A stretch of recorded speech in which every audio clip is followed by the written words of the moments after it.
మీరు ఒక కొత్త ఇంట్లోకి మారారనుకోండి, ఫ్లాట్ అయినా విల్లా అయినా ఏదైనా, అన్ని పనులు అయిపోయాక కొన్ని మొక్కలు తెచ్చుకుని బాల్కనీలో కొన్ని, కారిడార్లో కొన్ని పెట్టుకుంటారు. కొన్నాళ్ళు అయ్యాక కొన్నేమో బాగా పచ్చగా ఏపుగా పెరుగుతాయి, కొన్నేమో వాడిపోయి ఎండిపోతాయి. ఈ నర్సరీ వాడు మనకి మంచి మొక్కలు ఇవ్వలేదనో, మట్టి సారవంతమైంది కాదేమో అని ఇలా అనుకుంటారు. కానీ కొన్నాళ్ళు అయిన తర్వాత మీకు తెలుస్తుంది అది మొక్కల తప్పు కాదు, మీరే వాటికి సరిపడే వాతావరణంలో పెట్టలేదని. కుక్కలతో కూడా సరిగ్గా ఇలాగే జరుగుతుంది. కానీ మనం ఎప్పుడైనా కుక్కల్ని తప్పుపడతాం కదా.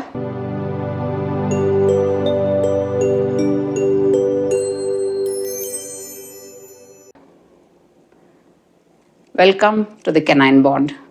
నేను Ana Marella, certified pet trainer and కన్సల్టెంట్ని.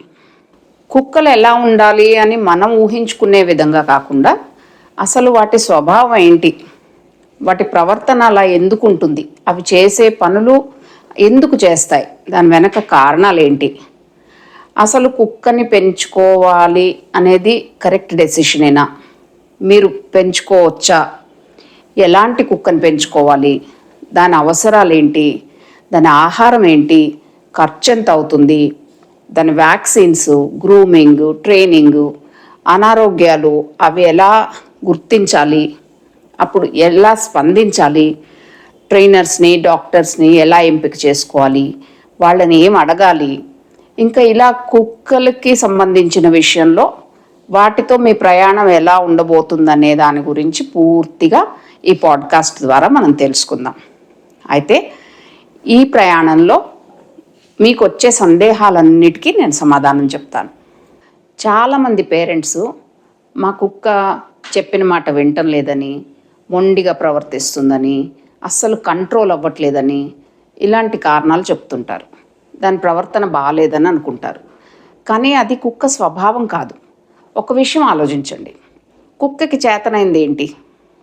వాటికి భాష రాదు, వాటికి మీకు ఏం చెప్పాలి అనేది, ఎలా చెప్పాలి అనేది వాటికి తెలియదు.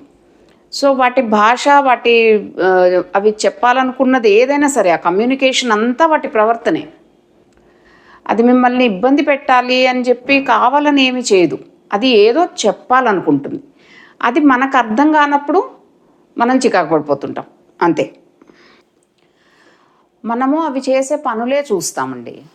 ఇప్పుడు అరవడము, లాగడం, పిలిస్తే రాకపోవడం, పారిపోయి దాక్కోవడం, అవి చూసి మనము వాటికి ఏదో సమస్య ఉందనుకుంటాం. కానీ అవి ఏం చెప్పాలనుకుంటున్నాయి తద్వారా అనేది తెలియనప్పుడు అది సమస్యలా కనిపిస్తుంది. ముందు ఒక మాట మాత్రం సింపుల్గా అనేస్తాం, ఇది అల్లరిది, లేకపోతే మొండిది, ఇది చెప్పిన మాట వినదు, కంట్రోల్లో ఉండదు అని.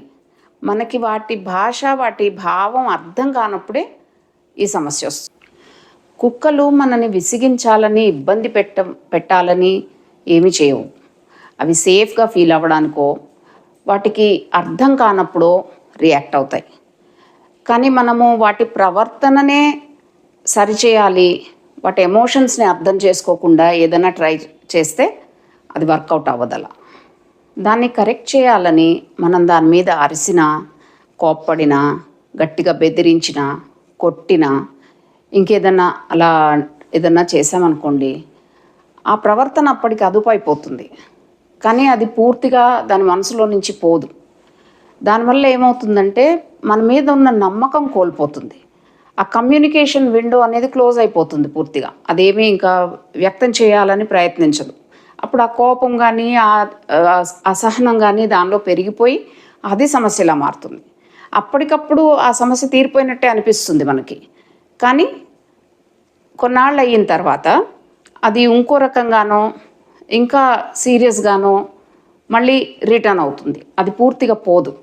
కుక్క నిశ్శబ్దంగా ఉందంటే అది ప్రశాంతంగా ఉందని కాదు. అది కుదురుగా ఒక చోట కూర్చుందంటే అది విశ్రాంతిగా ఉందని కాదు.